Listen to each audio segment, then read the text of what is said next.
ልብ ብላችሁ ስሙ ክርስቲያኖች። እግዚአብሔር ፊት በጸሎት ስንቆምም ሆነ ስንናገር የምንናገረውን ነገር ብቻ ሳይሆን ለምንናገረው ነገር የተነሳንበትንም ጽንሰ ሐሳብ እግዚአብሔር ያየዋል። ለዛ እኮ ነው ጸሎቶቻችን አንዳንዶቹ ጥሩ ልመና ቢሆኑም ግን መልስ የማይሰጣቸው። ሁላችንም ስንለምን እግዚአብሔር ጥያቄውን የምናቀርበውን ብቻ አይደለም የሚያው የተነሳንበትንም ሐሳብ ነው። አንዳንድ ሰው በዚህ ዘመን ላይ ባለጸጋ ካልተኮነ በቀር የማይኖር የሚመስለው ሰው አለ እና እግዚአብሔርን አምላኬ ሆይ ባለጸጋ አርገኝ ሲለው ዓለም ላይ ያለውን ሀብት በሙሉ የማይሰጠው ለምን ይመስላችኋል? ባለጸግነትን ከሰጠው በኋላ እሱ ድሃ ሆኖ የጨቆኑትን ሰዎች እሱ ሀብታም ሲሆን እንደሚጨቁናቸው ስለሚያውቅ የተነሳበትን ጽንሰ ሐሳብ ያውቀዋል። ጸሎተኛ አድርገኝ ብሎ ሲለምን ለመጸለይ ብቻ አይደለም፣ ያናደዱትንም ሰዎች በጸሎት የሆነ ነገር ሊያረግ ፈልጎ ነው። በጣም እኮ ነው የሚገርማችሁ። ማናችንም ገመና ሸፋኝ ለመሆን አንሞክር። አሁን ከኛ መካከል ማን በደልን የሚሸፍናል? በደልን ነውርን አጋልጦ የሰውን መናገር እኮ ኩራት የሆነበት ጊዜ እኮ ነው። ስለ ሰው ገመና ማውራት በጣም ስልጣኔ የሆነበት ዘመን ነው። ስለ ሰው ህይወት እንዲህ ነው ብሎ መናገር በጣም ትልቅ ደረጃ የሚያስደርስበት ህይወት ነው። ለእግዚአብሔር ብላችሁ የተዋችሁት ምን ነገር አለ? እውነት አብዛኞቻችን እኮ ለእግዚአብሔር ብለን የተውነው ምንም ነገር የለም። እግዚአብሔርን ግን ለብዙ ነገር ብለን ትተነዋል። ለብዙ ነገር ይጠቅመናል ብለን ላሰብነው ነገር በሙሉ አምላካችንን ለውጠነዋል። እግዚአብሔር እውነት ልቡናችንን ይመልስልን። በጣም ልክ አይደለንም አካሄዳችን።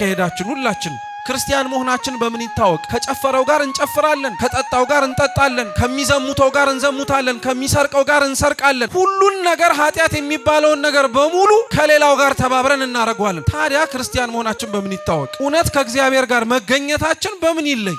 ማንም ክርስቲያን ከእግዚአብሔር ፊት ቆሞ ጸሎት ሲያደርግ ስላረገው ነገር መመጻደቅ የለበት። ሰው እንዴት ነው ጾሞ ስለ ጾመ መመስገን የሚጠብቅ? አብዛኞቻችን በነገራችን ላይ ከሚጠበቁብን መንፈሳዊ ህግጋትና የቤተ ክርስቲያን ስርዓቶች ወደ ኋላ በጣም የሸሸን ስለሆነ እንኳን ያልተጠበቀብንን አድርገን ለመመስገን ይቅርና የተጠበቀብንን እንኳን ስናደርግ እንደ ተአምር ነው የሚቆጠሩ።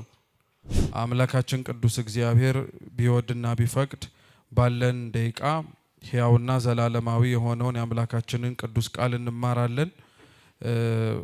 አምላካችን ቅዱስ እግዚአብሔር በጉባኤያችን መሃል ተገኝቶ እንዲያስተምረን፣ እንዲመክረን፣ እንዲገስጸን የምስጢሩን ደጅ ከፍቶ ለሁላችንም የምናስተውልበትን እዝነ ልቡና ተረጋግተን የምንሰማበትን ህሊና እንዲሰጠን የእርሱ ቅዱስ ፈቃድ ይሁንልን። የቅዱስ ማቴዎስ ወንጌል ምዕራፍ 19 ቁጥር 16 እነሆም አንድ ሰው ቀርቦ መምህር ሆይ የዘላለም ሕይወት እንዳገኝ ምን መልካም ነገር ላድርግ አለው። እርሱም ስለ መልካም ነገር ለምን ትጠይቀኛለህ? መልካም የሆነ አንድ ነው። ወደ ሕይወት መግባት ብትወድ ግን ትእዛዛትን ጠብቅ አለው። እርሱም የትኞቹን አለው? ኢየሱስም አትግደል፣ አታመንዝር፣ በሐሰት አትመስክር፣ አባትህንና እናትህን አክብር፣ ባልንጀራህንም እንደ ራስህ ውደድ አለው። ጎበዙም ይህን ሁሉ ከሕፃንነቴ ጀምሬ ጠብቄዋለሁ፣ ደግሞስ የሚጎለኝ ምንድነው አለው። ኢየሱስም ፍጹም ልትሆን ብትወድ ሂድና ያለህን ሽጠ ለድሆች ስጥ፣ መዝገብም በሰማያት ታገኛለህ፣ መጥተህም ተከተለኝ አለው። ጎበዙም ይህን ቃል በሰማ ጊዜ ብዙ ንብረት ነበረውና እያዘነ ሄደ። ኢየሱስም ለደቀ መዛሙርቱ እውነት እውነት እላችኋለሁ ለባለጠጋው ወደ መንግሥተ ሰማያት መግባት ጭንቅ ነው። ዳግመኛም እላችኋለሁ ባለጠጋው ወደ እግዚአብሔር መንግሥት ከሚገባ ግመል በመርፌ ቀዳዳ ቢገባ ይቀላል አለ። ደቀ መዛሙርቱም ሰምተው እጅግ ተገረሙና እንኪያስ ማን ሊድን ይችላል አሉ። ኢየሱስም እነርሱን ተመልክቶ ይህ በሰው ዘንድ አይቻልም፣ በእግዚአብሔር ዘንድ ግን ሁሉ ይቻላል አላቸው ይላል። ስለ ቃሉ የአምላካችን የልዑል እግዚአብሔር ስም የተመሰገነ ይሁን። እንደ እግዚአብሔር ቅዱስ ፈቃድ እኛ የምንማርበት የትምህርታችን ርዕስ የሚሆነው የቁጥር 16 የመጀመሪያው ክፍል ላይ ያለው ባለጸጋው የጠየቀውን ጥያቄ ይሆናል። የዘላለም ሕይወትን በሉ እንዳገኝ ምን መልካም ነገር ላርግ? እስኪ ድገሙት። የዘላለም ሕይወትን እንዳገኝ ምን መልካም ነገር ላድርግ? ሶስተኛ እስኪ ድገሙት። የዘላለም ሕይወትን እንዳገኝ ምን መልካም ነገር ላድርግ? በዚህ ኃይለ ቃል መነሻነት እንማራለን። አምላካችን እንዲያስተምረን እንዲመክረን የእርሱ ቅዱስ ፈቃድ ይሁንልን። ወንጌሉን የጻፈልን ሐዋርያው ቅዱስ ማቴዎስ ነው። ቅዱስ ማቴዎስ ጌታችን መድኃኒታችን ኢየሱስ ክርስቶስ የማቴዎስ ወንጌል ምዕራፍ 4 ላይ ከ40 ቀንና ከ40 ሌሊት የገዳመ ቆሮንቶስ ቆይታው በኋላ ከመረጣቸው ደቀ መዛሙርቶች መካከል አንዱ ነው። ቅዱስ ማቴዎስ አስቀድሞ ጌታችን ኢየሱስ ክርስቶስን ተከትሎ ደቀ መዝሙር ከመሆኑ ወይም ተማሪ ከመሆኑ አስቀድሞ ቀራጭ ነበረ። ቀራጭ ማለት በእስራኤላውያን ዘንድ ግብር የሚሰበስቡ ሰዎች የሚጠሩበት መጠሪያ ነው። በዘመናዊው በእኛ ቋንቋ ቀራጭን ግብር ሰብሳቢ ልንለው እንችላለን። እነዚህ ቀራጮች ለስራዎቻቸው እንዲያመቻቸው የኢየሩሳሌም መግቢያና መውጫ በሮቹ ላይ ተቀምጠው የሚገባውንና የሚወጣውን ሰው ቀረጥ ይሰበስቡ ነበር። የድሮ ትላልቅ ከተሞች ሲሰሩ ግንቦች ወይንም ደግሞ ከተማውን በሙሉ የሚሸፍን አጥሮች ይደረጋሉ። ጠላትን ለመከላከል ብቻ ሳይሆን ወደ ከተማው የሚገባውንና የሚወጣውንም ሰውም ጭምር ለመቆጣጠር እንዲረዳ ተብሎ ታስቦ ይዘጋጃሉ። እና ቀራጮች በሮቹ ላይ ሁሌ ይቀመጣሉ። እነዚህ ቀራጮች አንድ ሰው ሲገባም ሲወጣም ስለሚያደርገው ግብይት ገንዘብ ይቀበላሉ። ቀራጮች እንደ ሙያቸው ግብር ሰብሳቢ ቢሆኑም ህዝቡ ዘንድ ያላቸው አመለካከትና ሰዎች እነሱን የሚያይበት እይታ ግን ልክ አልነበረም። ቀራጮች ሙሉ በሙሉ በሚባል ደረጃ እስራኤላውያን ኃጢአተኞች ናቸው ብለው ነው የሚወስኑባቸው። ለምን? እንደዚሁ ዝም ብሎ በመነሳት አይደለም ቀራጮች ኃጢአተኞች ናቸው የሚሉ። እየሰማችሁ ነው? ቀራጮችን ኃጢአተኞች ናቸው የሚሏቸው አንደኛ በጊዜው ጌታችን ኢየሱስ ክርስቶስ በዚች ምድር ላይ በሚያስተምርበት ወቅት እስራኤል በሮም ቀኝ ግዛት ውስጥ ተይዛ የነበረችበት ወቅት ነው። ስለዚህ በነዛ ወቅታት ላይ እስራኤላውያን ምንም እንኳን አገራቸው ቢሆንም ሮማውያን ግን እንዲመቻቸው ብለው ቀረጥ የሚሰበስቡላቸውን ሰዎች ከራሳቸው ሰው ይወስዱና ያሰበስቧቸው ነበር።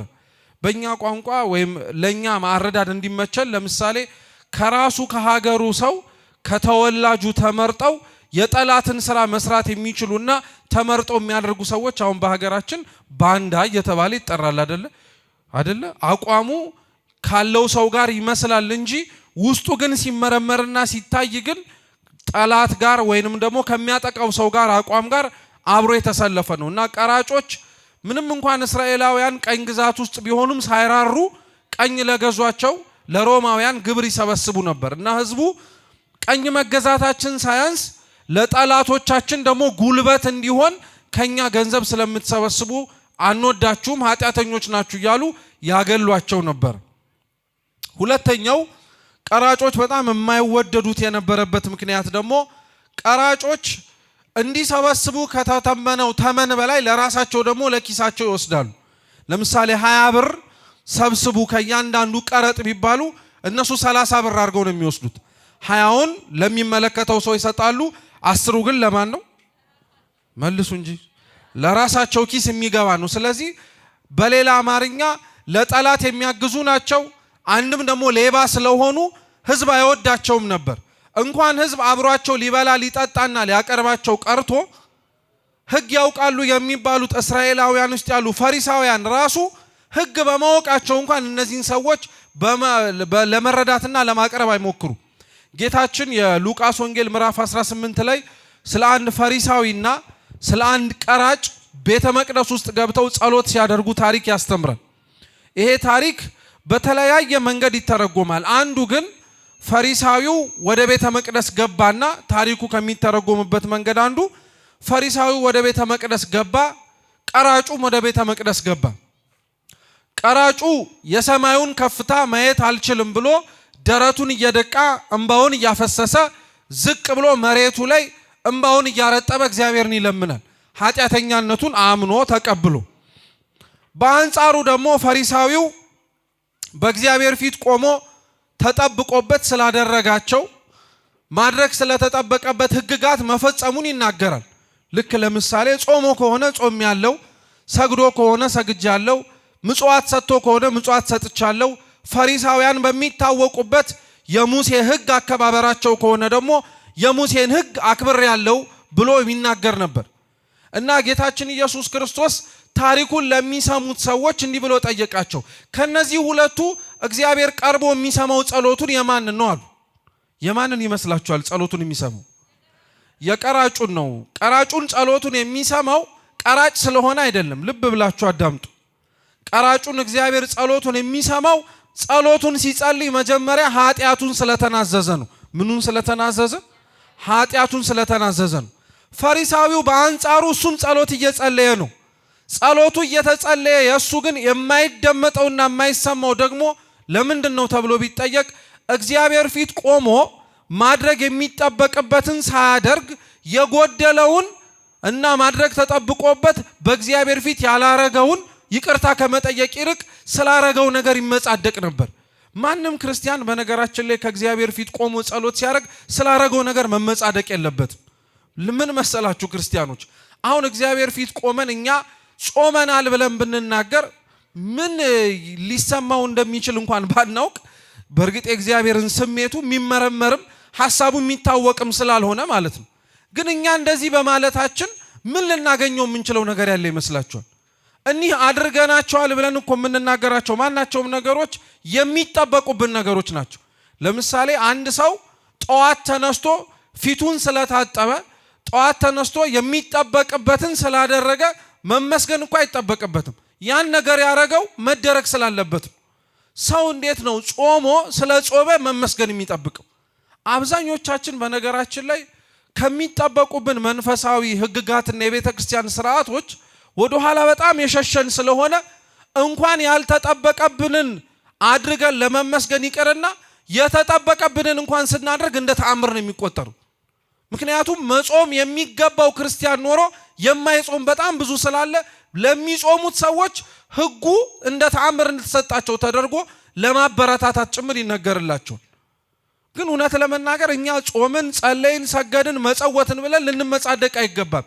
እኒህ ነገሮች ተጠብቆብን የምናደርጋቸው ትእዛዛቶች ናቸው፣ ህግጋት ናቸው። ሰው ሊመሰገን የሚያስፈልገው ህግ ስለጠበቀ ብቻ አይደለም፣ ከህጉ አብልጦ መስራት ሲጀምር ነው። ጹም ከተባለው በላይ ቢጾም፣ ጸልይ ከተባለው በላይ ቢጸልይ፣ ስገድ ከተባለው በላይ ቢሰግድ፣ ምጽዋት ስጥ ከተባለው በላይ ቢሰጥ ይመሰገናል። ምክንያቱም የተጠበቀበትን አልፎ የበለጠውንም ጭምር ለማድረግ ለትሩፋት እየተፋጠነ ስለሆነ። ሰው እንዴት ነው ማድረግ የሚጠበቅበትን አድርጎ መመስገን ደግሞ የሚፈልገው? በጣም እኮ ነው የሚገርማችሁ። አሁን እኛ አስራታችንን በኩራታችንን ለቤተ ክርስቲያን ገጸ በረከት የሚያስፈልጉትን ነገሮች በማሟላታችን ሁሉ ልንመሰገን ያስፈልገን ነበር። እንዲያውም ስለዘገየን እኮ በራሳችን ማዘን ነበር የሚጠበቅብን። ለቤታችን አስቡት፣ እቃው ሳይጎል እንደጎደለ አውቀን ለቤታችን ገና ለገና ያልቃል ብለን የምናደርገውን ጥንቃቄ እዛ ቤታችን ብናደርገው ቤታችን ስለሆነ በማድረጋችን ማንም አያመሰግነንም። ግዴታችን ስለሆነ ምናችን ስለሆነ ቤተ ክርስቲያን ውስጥ የጎደለውን ማሟላት የሚያስፈልገውን ማድረግ ከትንሹ ጀምሮ እስከ ትልቁ መብታችን ሳይሆን ምናችን ነው? ግዴታችን ነው። ቤታችን ነው። የምንጠለልበት በዚች በምድር ባለንበት ጊዜ ብቻ ሳይሆን በላይ በሰማይም በምንወጣበት ጊዜ ላይ ድልድያችን እቺ ቤተ ክርስቲያን ናት። የምታሻግረን ከዚህ ከሚያልፈው ዓለም ወደማያልፈው ዓለም የምታስገባን እቺ ቤተ ክርስቲያን ናት። ስለዚህ ቀራጮች ምን ያክል እንደነዚህ አይነት ችግር ያለባቸው ሰዎች እንደሚጸየፏቸው የምታውቁት ልክ ፈሪሳዊው ጾሜ ጸልዬ ብሎ ያደረገውን ነገር በሙሉ አመስግኖ ከጨረሰ በኋላ ምን አለ? እንደዚህ ቀራጭ ደግሞ ስላላደረከኝ አመሰግንሃለሁ አለ።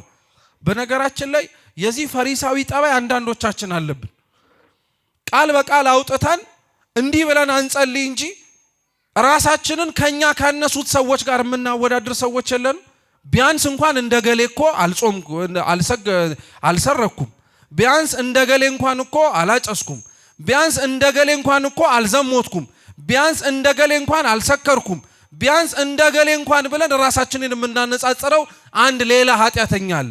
ክርስቲያናዊ ህይወት ላይ ልብ ብላችሁ ስሙኝ ክርስቲያኖች፣ ራሳችንን የምናነጻጽረው ከኛ የበታች ካሉት ኃጢአተኞች ሳይሆን ኃጢአታቸውን ትተው በጽድቅ ጎዳና መመላለስ ከጀመሩት ከበለጡት ጻድቃን ጋር ነው። እኛ ግን አይታችሁታል፣ ራሳችንን የምናነጻጽረው ከወረደው ሰው ጋር ነው። ለምሳሌ እዚህ ውስጥ ያለን ሰዎች እንዲያርጉ ተብሎ መምህሩ ቢናገር እኛን ለምንድን ነው የሚያስጨንቀን? ቢያንስ እንኳን እኮ እኛ ምን አርገናል እንላለን፣ መተናል እኮ እንላለን። ምክንያቱም ምን ያላረገ ስላለ። የመጣ እንዳለ እኮ ደግሞ በሰውነቱ ተቀምጦ በህሊናውም እኮ የሌለ ደግሞ አለ ከኛ መካከል። አካሉ እዚህ ተቀምጦ ልቡናው ግን እዚህ የሌለ ህሊናው እዚህ የሌለ ሰው አለ። ስለዚህ ቀራጮች በጣም ነበር ይወቀሱ የነበሩት፣ ቀራጮች በጣም ነበር ይጠሉ የነበሩት። ጌታችን ኢየሱስ ክርስቶስ ስለዚህ ከነዚህ ቀራጮች መካከል አንዱ የሆነውን ቅዱስ ማቴዎስን ወደ ኢየሩሳሌም ሲገባ በር ላይ ቆሞ ቀረጥ ሲሰበስብ አገኙ እና ጌታችን ማቴዎስን አይቶት ማለፍ ነበር የሚጠበቅበት። ምክንያቱም እንደ አንድ አይሁዳዊ እንደ አንድ ህግ አዋቂ ብቻ ሳይሆን ህግ ሰጪ እነሱ እንደሚያስቡት አይነት ሰው ከሆነ ጌታችን ኢየሱስ ክርስቶስ ቀራጮች ያላቸውን ቦታ ማወቅ አለበት። ልክ ክርስቶስ ግን በማቴዎስ በኩል ሲያልፍ ማቴዎስን አየውና ተከተለኝ አለው።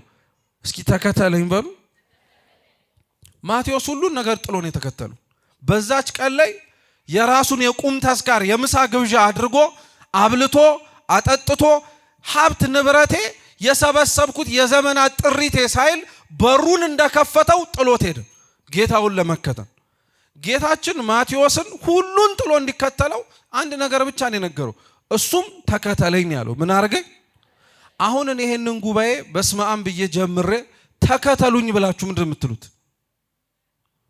እንደው ሌላው ቢቀር ወዴት አትሉ ማለት እኮ አለብን። ወዴት፣ ለምን፣ ምን ይዘን መሰል አይነት ብዙ ጥያቄ መጠየቅ ይችል ነበር። ማቴዎስ አባታችን ግን ተከተለኝ የሚል ቃል ሲሰማ ወዴት፣ እንዴት፣ ከየት ሊልም አልፈለገም። ምክንያቱም የነበረበትን ያውቀዋል።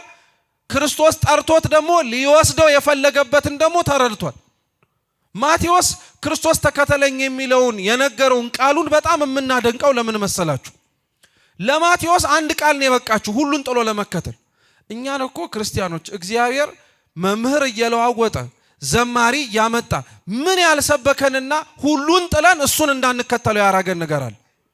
ሁሌ እኮ እንደተነገረን እንደው ከማቴዎስ በላይ እኛ አልተሰበክንም። ከማቴዎስ በላይ እኛ ተከተለኝ ከምትለው ቃል በላይ አብራርተው አመስጥረው የሚያስተምሩ ሊቃውንተ ቤተ ክርስቲያን አልተናገሩንም? እግዚአብሔር አላስተማረንም? ምን የጎደለንና ያጣነው ነገር ኖሮ ነው ከእግዚአብሔር ጋር እንዳንጣበቅ የከለከለን? ማቴዎስን የምናደንቀው ለዛ ነው። አንዲት ቃል ብቻ ነው የበቃችሁ። ለዛ እኮ ነው መጽሐፋችንም ለጠቢብ ስንት ቃል ትበቃዋለች አለ። ሞኞች እንደሆነን የምታውቁት እኛ ጠቢባን እንዳልሆነን የምትረዱት አንድ ቃል አልበቃንም እስካሁን። ስንት ቃል እየተነገረን ነው፣ ስንት ቃል እየዘነበብን ነው። ቅዱስ ጳውሎስ ለዛ ነው የዕብራውያን ክርስቲያኖችን ሲገስጻቸው ራሱ እናንተ እንደተማራችሁት ትምህርት እንዲያውም መምህራን ልትሆኑ ይጠበቅባችሁ ነበር አላቸው። እውነት እኮ ነው። እንደሰማነው ትምህርት እንደተመላለስንበት የእድሜ ክልል ቤተክርስቲያን ውስጥ እኛው ራሳችን ተቀምጠን የምንማር ብቻ መሆን አልነበረብንም። ወተን እንዲያውም ቤተክርስቲያን የምትጠበቅበትን የሌላ የተልእኮ ሐዋርያዊ አገልግሎት ጀምረን ሌሎችን እያሳመንን ማስገባት ነበር የነበረብን። ቤተክርስቲያን እኮ በነገራችን ላይ ይሄ ነበር የመጀመሪያ ተልእኮ። ታውቃላችሁ? መንፈስ ቅዱስን ተቀብለው አባቶቻችን ሐዋርያት ወደ አጽናፈ ዓለም ሲላኩ መጀመሪያ የሰሩት ስራ ቢኖር ቆመው በመስበክ ሌሎች ነፍሳትን ወደ ቤተክርስቲያን ያስገቡት። የተማሩትም እንደዚሁ ሲያረጉ ነበር። ከጌታችን ስር 3 ዓመት ሙሉ ከዋለበት እየዋሉ ካደረበት እያደሩ የተማሩት ደቀ መዛሙርቱ መማራቸው የታወቀው ሌላውን ሲያመጡ ነው። እኛ ማወቃችን በምን ይታወቅ? ክርስቲያኖች እውነቴን እኮ ነው የምላችሁ። መረዳታችን በምን ይለይ? ክርስቲያን መሆናችን በምን ይታወቅ? ከጨፈረው ጋር እንጨፍራለን፣ ከጠጣው ጋር እንጠጣለን፣ ከሚዘሙተው ጋር እንዘሙታለን፣ ከሚሰርቀው ጋር እንሰርቃለን። ሁሉን ነገር ኃጢአት የሚባለውን ነገር በሙሉ ከሌላው ጋር ተባብረን እናደርገዋለን። ታዲያ ክርስቲያን መሆናችን በምን ይታወቅ? እውነት ከእግዚአብሔር ጋር መገኘታችን በምን ይለይ? ማቴዎስ ግን ሁሉን ጥሎ ተከተለው እና ቅዱስ ማቴዎስ ሁሉን ጥሎ መከተል እንዴት ዋጋ እንደሚያስከፍል ያውቀዋል። ምክንያቱም ማቴዎስ ጌታችንን ጥሎት ሁሉን ነገር ሲከተለው ከብዙ ባለጸግነት ወደ ድሃነት ነው የተለወጠው። ወደ ምንነት አልኳችሁ? ድሃን የሆነው ያ ሁሉ ሀብታም የነበረው ቀራጭ በመሆኑ ገንዘብ ሲሰበስብ የነበረው ማቴዎስ ልክ ክርስቶስ ተከተለኝ ብሎት ሲመጣ ሁሉን ነገር ጥሎት ሲከተል ባዶ እጁን ነው የተከተለው፣ ምንም ነገር ሳይኖረው። ያስፈራል አይደል? በጣም እኮ ነው የሚያስፈራው። አሁን አለን የምንለውን ነገር በሙሉ እግዚአብሔር ሁሉን ጥላችሁን ተከተሉኝ ቢባል እኮ በጣም ከባድ ነው። ቤታችሁ ያስቀመጣችሁት ብዙ ነገር አለ። ሁላችንም ለመጣል የምንስገበገብለት ባንጥለው የምንመርጠው ላለመጣልም ጭምር ዋጋ የምንከፍልለት ነገር አለ። ያ ነገር እውነት እግዚአብሔር ይሆን? ግን ክርስቲያኖች ማን ለሱ እንደዚህ ዋጋ የሚከፍላል? እስኪ ተውትና ለራሳችሁ አንድ ጥያቄ ጠይቁ። ለእግዚአብሔር ብላችሁ የተዋችሁት ምን ነገር አለ? እውነት አብዛኞቻችን እኮ ለእግዚአብሔር ብለን የተውነው ምንም ነገር የለም። እግዚአብሔርን ግን ለብዙ ነገር ብለን ትተነዋል። ለብዙ ነገር ይጠቅመናል ብለን ላሰብነው ነገር በሙሉ አምላካችንን ለውጠነዋል። እግዚአብሔር እውነት ልቡናችንን ይመልስልን። በጣም ልክ አይደለንም አካሄዳችን ሁላችን። የማቴዎስ የሚደንቀን ለዛ ነው። እና ቅዱስ ማቴዎስ ይሄንን ሁሉ ነገር አብቅቶ ወደ ክርስትና እምነት ገብቶ ከጌታው እግር ስር ሲማር የሚገርማችሁ በራሱ ወንጌል ላይ ስለ ራሱ ታሪክ ጽፏል። ሌሎችም ሐዋርያት ስለሱም ደግሞ ጽፈዋል። ቅዱስ ማቴዎስ ስለ ራሱ ሲጽፍ ቀራጩ ማቴዎስ እያለን የሚጽፈው ምኑ ማቴዎስ? መልሱ እንጂ እማስብላችሁ። በነገራችን ላይ ማስታወሻ ስለማንይዝ ውስጣችን እንዲያድር ነው። ምኑ ማቴዎስ? ቀራጩ ማቴዎስ። ቀራጩ እንዳልኳችሁ ኃጢአተኛው ብላችሁ ልትተረጉሙት ትችላላችሁ። ማቴዎስ ወንጌሉን የጻፈው ክርስቶስን ተከትሎት መንፈስ ቅዱስን ከተቀበለ ሁሉም ነገር ካበቃና ታሪኩ ከተለወጠ በኋላ ነው። ማቴዎስ ግን ራሱን ሲጠራ ልክ እንደ ትላንትናው ማንነቱ ቀራጩ ማቴዎስ፣ ኃጢአተኛው ማቴዎስ ይለዋል። ወንድሞቹ ሲጠሩት የሌዊ ልጅ ይሉታል። የማን ልጅ? አንድ ሰው እኮ ነው፣ ግን በሁለት አጠራር ይጠራል። ራሱን ሲጠራ ማቴዎስ ኃጢአተኛው ማቴዎስ ይላል። ወንድሞቹ ሲጠሩት ደግሞ አይ የሌዊ ማቴዎስ ይሉታል። ምን ለማለት ተፈልጎ መሰላችሁ? ወንድሞቹ ራሱን ኃጢአተኛ መሆኑን የትላንትና ታሪኩን ሳያውቁት ቀርተው አይደለም። ወንድሞቹ ግን የትላንትና ኃጢአተኛ ታሪኩን ገልጠው ከሚናገሩ ይልቅ በደሉን ሊሸፍኑለት ፈለጉ። አሁን ከኛ መካከል ማን በደልን የሚሸፍናል? በደልን ነውርን አጋልጦ የሰውን መናገር እኮ ኩራት የሆነበት ጊዜ እኮ ነው። ስለ ሰው ገመና ማውራት በጣም ስልጣኔ የሆነበት ዘመን ነው።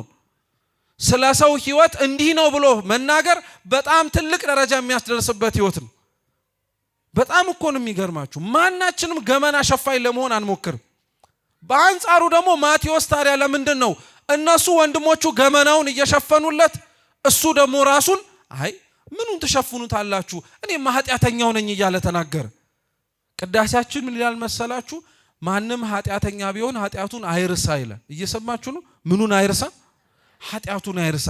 በደልህን አስታውሰው እኮ ለማለት አይደለም። እሱማ የሐሌው ኃጢአት የሐሳብ ኃጢአት ነው የሚሆነው። አንዳንዶቻችን እኮ በደላችንን እያስታወስን እንደምንመጻደቅና እንደ ታሪክ እንደምናወራው ታውቃለህ። ያ ደጉ ጊዜ ትዝ አለ። ጃምቦን የምንጠጣበት አቤት ያልጠገብንበት ስንት ያረግንበት እንዲህ ያለ እኮ ኃጢአቱን እያጣጣመው እኮ ነው። መልሶ ወደ ኋላ እያጠነጠነ እኮ ነው። እንዲህ አትበሉ ክርስቲያኖች፣ አንበል ሁላችን። ኃጢአትን ያደረጋት ቢኖር አይርሳት የማትረሳ ናትና የተባለው ኃጢአትህን ሳይሆን በደለኛነትን አትርሳው ለማለት ነው። ሁላችንም የትላንትና ታሪክ አለን፣ አትጠራጠሩ። ሁላችንም ትላንትና እግዚአብሔር ከየት እንዳነሳን እናውቀዋለን። አሁን ዛሬ ስንቀመጥ ተመጻድቀን ረሳ ነው እንጂ ታሪክ እንደሌለን ለመለወጥ የሚመጡትን ሰዎች በር መዝጋት ጀመርን እንጂ። እግዚአብሔር አምላክ እውነት የወንድሞቻችንን የእህቶቻችንን በደል ለመሸፈን የኛንም ኃጢአት ላለመርሳት ልቡናችንን ይክፈትልን። ሁላችንም በደለኛነታችንን ማመን አለብን። ምንም ያክል ብንጸድቅ፣ እንዲያውም የቅድስና አንደኛው መገለጫ ከላይ ካለው ከእግዚአብሔር ጋር ህብረት ኖሮ መኖር ብቻ አይደለም። የቅድስና አንደኛው መገለጫ በያደጉበት ልክ ቁጥር ኃጢአተኛነትን አለመርሳት ነው። ብዙዎችን እኮ ሰይጣን የሚገርማችሁ አድገው በቅተው እግዚአብሔርን እስከማናገር ደረጃ ደርሰው በቅዱሳን መላእክት እቅፍ ተከበው ያሉትን ሰዎች በምን እንደሚጠላቸው ታውቃላችሁ? ኃጢአታቸውን እንዲረሱና ራሳቸውን እንደ ጻድቅ ብቻ እንዲቆጥሩ በማድረግ ነው። ምንም ያክል ጥሩ መንፈሳዊ ህይወት ቢኖራችሁ፣ ምንም ያክል ጸሎታችሁ የሰመረ፣ ስግደታችሁ ያማረ፣ ምጽዋታችሁ ተቀባይነት ያለው ሁላችንም ብንሆን ክርስቲያኖች ኃጢአተኛ መሆናችንን አንርሳ። የምናደርገው ነገር በሙሉ ለእግዚአብሔር እንደማይበቃው እንመን። ስለዚህ ማቴዎስ የራሱን በሀብት ንብረት ጥሎ መሄድ እንዴት እንደሆነ ስለሚያውቀው አሁን ባነበብኩላችሁ ታሪክ ደግሞ አንድ ባለጸጋ እንዴት ጥሎ እንዳለፈ ለመናገር ጀመረ። እና ያ ባለጸጋ ወደ ክርስቶስ ቀረበና እንዲህ አለው፣ መምህር ሆይ የዘላለምን ህይወት እንድወርስ እንዳገኝ ምን ላድርግ አለው። የጠየቀው ጥያቄ በጣም ትልቅ ጥያቄ ነው። እንደ ባለጸጋነቱ ብዙ ነገር መለመን ይችል ነበር። ሀብቱ ንብረቱ እንዲቀጥልለት እንዳይጎልበት፣ የሚወዳደሩት ሰዎች ወደ ኋላ ቀርተው እሱ ከፍ እንዲል መለመን ይችል ነበር። እንደ ባለጸጋነቱ ግን ያሳሰበው ነገር ቢኖር የእግዚአብሔር መንግስት ነው። የማን መንግስት? አሁን ለሁላችንም ሊያሳስበን የሚገባው እንደው ጠዋት በጸሎታችን ስንነሳም እንኳን ልንለምነው የሚገባው ነገር ቢኖር ክርስቲያኖች የእግዚአብሔርን መንግስት ነው። በቃ መንግስት ትምጣ ብለን እንኳን አባታችን ሆይ ስንጸልይ ያንን መንግስት እኮ እየለመንን እኮ ነው። ከገቡበት መውጣት የሌለበት፣ ካገኙበት ማጣት የሌለበት፣ እንደዚህ ድካም፣ ስቃይ፣ እንግልት፣ ረሃብ፣ ጥም የሌለበት ከእግዚአብሔር ጋር ሁሌም እያመሰገንን ጠግበን የአምላካችንን ፊት አይተን የምንኖርበት ያንን ነው ባለጸጋው የለመነው። እና ባለጸጋው በጣም የሚገርም ልመና የለመነው። ክርስቶስ ስለ ጸሎት ያስተማረባቸው ብዙ አንቀጾች ላይ በጣም የምትታወቀዋ ግን አንዲት አለች፣ ሁላችሁም በቃላችሁ የምታቋት። ጽድቁንና መንግስቱን እሹ ሌላው ምን ያደርግላችኋል? ይጨመርላችኋል የምትል ቃል አለች። በቃ እግዚአብሔር ከኛ የሚፈልገው ጽድቅን፣ እውነትን እና መንግስቱን፣ መንግስተ ሰማያትን እንድንለምን ነው። እውነተኞች እንድንሆን የእግዚአብሔርን መንግስት እንድንለምን፣ ከዛ በኋላ ሌላው በሙሉ ይጨመርላችኋል አለ። አያሳስባችሁ። የሰማዩን አዕዋፋት ተመልከቷቸው፣ አይዘሩም አያጭዱም፣ ነገር ግን እግዚአብሔር ያበላቸዋል። የምድርን እጽዋት ተመልከቷቸው፣ አይፈትሉም፣ ነገር ግን ያለብሳቸዋል። ማን ነው ከናንተ መካከል ምድራዊ የሆነ አባቱን እንኳን ዳቦ ስጠኝ ብሎት እንኳን ቢለምን ድንጋይ የሚሰጠው አለ?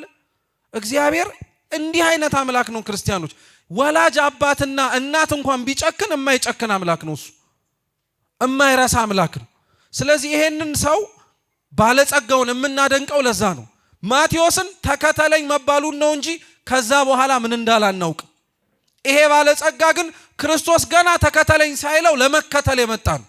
አይገርማችሁም? ተከተለኝ ተብሎ የሚጠራ ሰው አለ፣ ለመከተል ብሎ ደግሞ የሚመጣ ሰው አለ። ተከተለኝ ብሎ የሚጠራቸው ሰዎች እግዚአብሔር የደከሙትን ነው፣ ጎስቋላ የሆኑትን ነው፣ ሰው ተስፋ የቆረጠባቸውን፣ ማንም ጠሪ የሌላቸውን ነው። የሚከተሉት ደግሞ ጥሩ የሆነ መንፈሳዊ ሕይወት ኖሯቸው ለማደግ የሚፈልጉት ናቸው። ስለዚህ ክርስቶስ ምን አለው? ለምን ቸር መምህር ትለኛለህ አለው።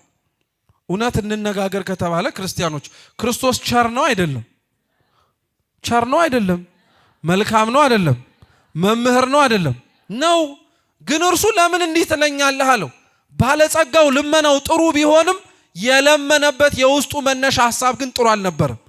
ልብ ብላችሁ ስሙ ክርስቲያኖች። እግዚአብሔር ፊት በጸሎት ስንቆምም ሆነ ስንናገር የምንናገረውን ነገር ብቻ ሳይሆን ለምንናገረው ነገር የተነሳንበትንም ጽንሰ ሐሳብ እግዚአብሔር ያየዋል። ለዛ እኮ ነው ጸሎቶቻችን አንዳንዶቹ ጥሩ ልመና ቢሆኑም ግን መልስ የማይሰጣቸው፣ የተነሳንበት ሐሳብ ጥሩ ስለማይሆን። አሁን ለምሳሌ አንዳንድ ሰው በዚህ ዘመን ላይ ባለጸጋ ካልተኮነ በቀር የማይኖር የሚመስለው ሰው አለ። እና እግዚአብሔርን አምላኬ ሆይ ባለጸጋ አድርገኝ ሲለው ዓለም ላይ ያለውን ሀብት በሙሉ የማይሰጠው ለምን ይመስላችኋል? ባለጸግነትን ከሰጠው በኋላ እሱ ድሃ ሆኖ የጨቆኑትን ሰዎች እሱ ሀብታም ሲሆን እንደሚጨቁናቸው ስለሚያውቅ ነው። የተነሳበትን ጽንሰ ሐሳብ ያውቀዋል።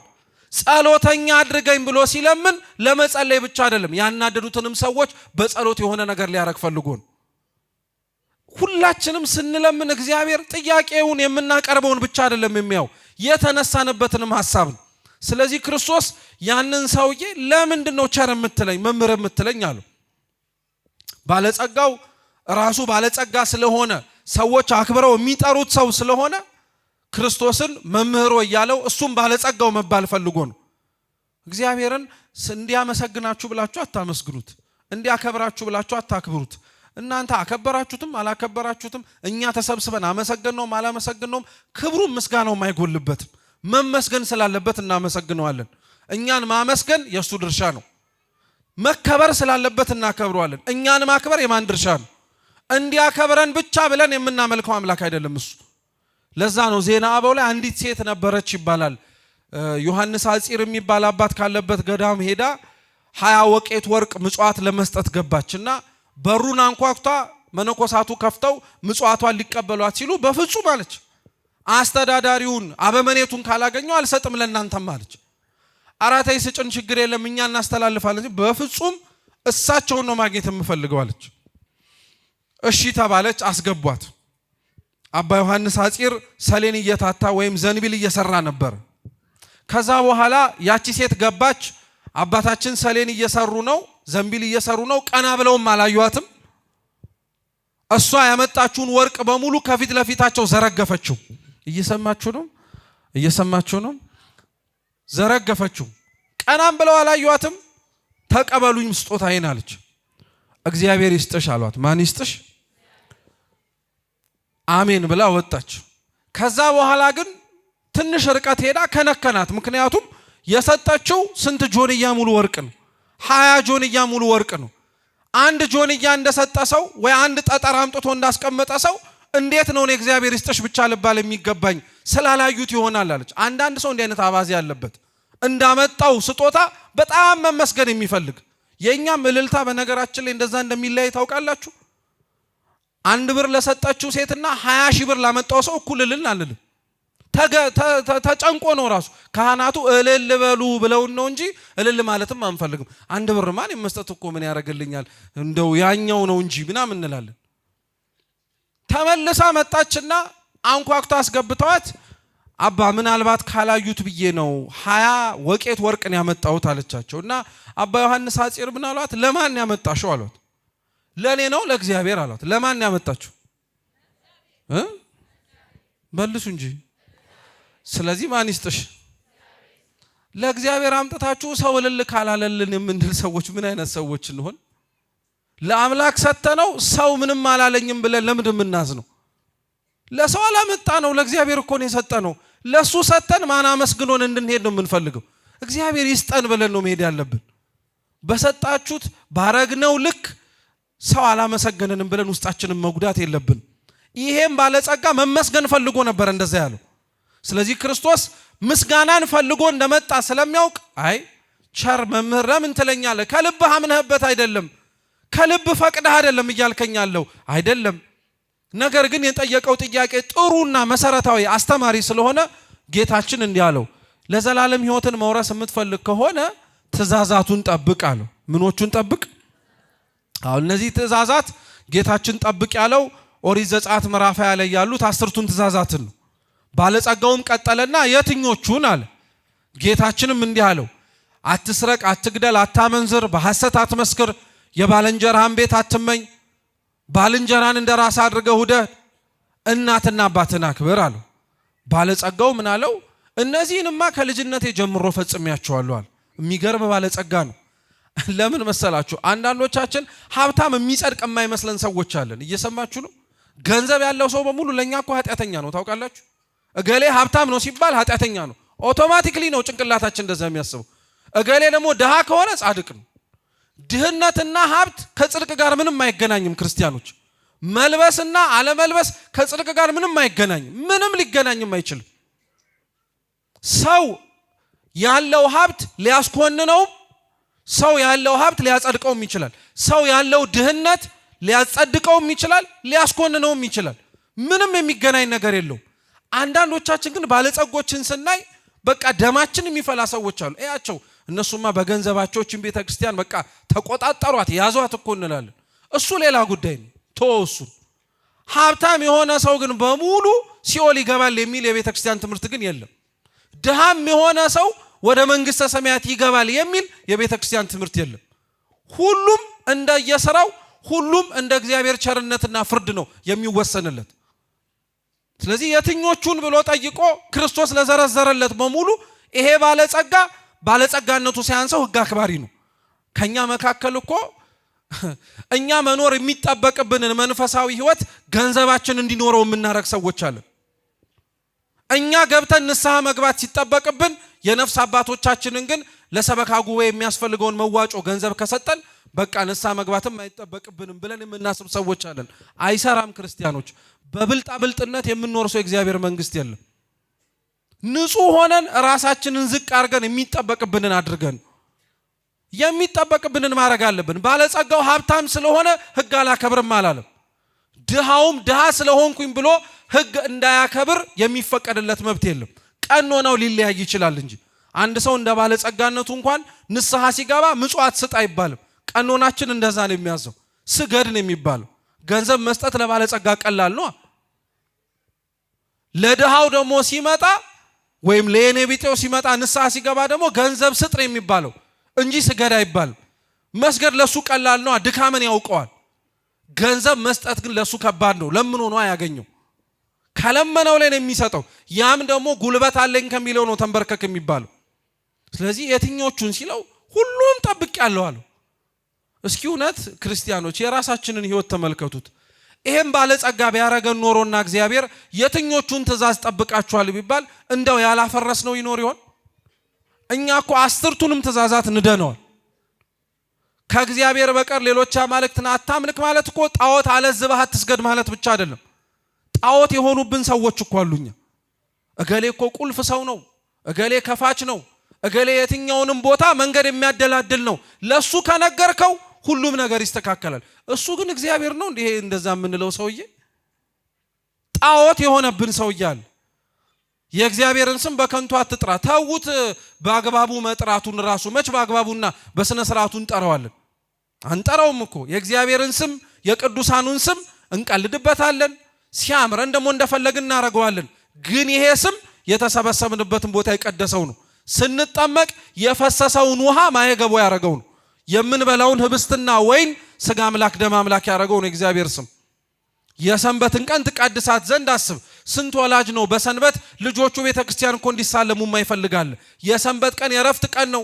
በሳምንት አንድ ቀን እኔ ባርፍ እንዴት እናንተ ቤተክርስቲያን ትሄዳላችሁ? ዛሬም አብራችሁኝ ሁኑ ብሎ እሱ አለመሄዱ ሳያንስ ልጆቹንም የማያስኬድ ወላጅ አለ። እናትና አባትህን አክብር። የወለደህን ብቻ አይደለም እንደ እናት እንደ አባት ቃለ እግዚአብሔር እየመገበ መስቀል እያሳለመ ያሳደጉንን ካህናት እናከብራለን እንዴ? ስማችንን እየለዋወጥን በየማህበራዊ ሚዲያው ሰድበን ለሰዳቢ የምንሰጠው እኛ አይደለን? አልሰረቅንም ማለት አንችልም። ትንሽም ትልቅም ስርቆት ስርቆት ነው። ስኳር የቃመ እዚህ ውስጥ የለም? ሁላችንም ቅመናል። ስርቆት ነው፣ ስርቆት ነው። ቅዱስ ዮሐንስ አፈወርቅ ለዛ ነው ትንሽ የምትሉትም ክፉ ስራ ክፉም ትልቅ የምትሉትም ክፉ ስራ እግዚአብሔርን መንግስት ሳይሆን ሲኦል የሚያወርድህ ነው የሚለው። መስረቅም ሰርቀናል፣ የሰውን ሐሳብ ወስደናል፣ ገድለናል። የሰው ደም አናፍስስ እንጂ ሰው ሊደርስበት የሚችለውን መንፈሳዊ ህይወት እንዳይደርስ መሰናክል ሆነናል። ስንቶች ናቸው ወደ ቤተ ክርስቲያን ገብተው መዝገበ ጸሎታቸውን አንስተው እንጸልይ ብለው ከትላንትና የኃጢአታቸው ህይወት ተጸጽተው የመጡትን ሰዎች አይተናቸው ድሮም አዲስ ክርስቲያን ከጳጳስ ይበልጣል ብለን አመጻድቀን የሰደድናቸው ያባረርናቸው ሰዎች ገድለናቸዋል እኮ። በሐሰት አትመስክር። እኛ በእውነትስ መች እውነት እንላለን? ሐሰቱ ጣፍጦን እኮ የውሸት ዓለም ላይ መኖር ጀምረናል። እኛ የባልንጀራህን ቤት አትመኝ። እንኳን ቤቱን እኛ ውስጥ ገብተን ድስቱን እንኳን መመኘት ጀምረናል። ቤቱ ይገርመሃል እንዴ? ድስቱን እንመኛለን እኛ ውስጥ ገብተን፣ ቁሌቱን፣ ምኑን፣ የሚበላውን የሚጠጣውን፣ ሚስቱን፣ ልጆቹን እንመኛለን። ልክ እንዳሳጣን ሆነን።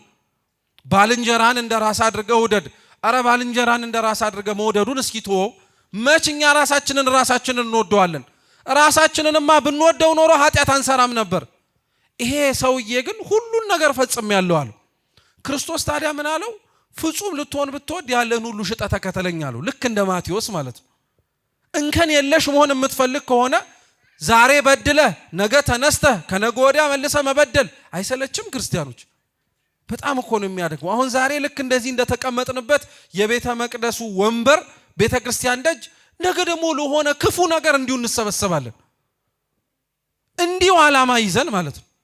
እና እንዲህ መውደቅ መነሳት በቃ ስልችት የሚለውን ሰዎች ካለን ፍጹም መሆን ነው የፈለግነው ማለት ነው። ለአንዴና ለመጨረሻ ጊዜ ሳንወድቅ ከእግዚአብሔር ጋር መጣበቅ የሚፈልግ ሰው ካለ ያለን ሁሉ ሽጠህ ተከተለው። አለኝ የምትለውን ነገር በሙሉ ለእግዚአብሔር ስጠው፣ ራስህንም ስጠው ብትችል። እውነት ያለን ነገር በሙሉ የኛ አይደለም ክርስቲያኖች። ሀብቱ በሉት፣ ንብረቱ በሉት፣ ጤናው በሉት ማን የሰጠን ነው?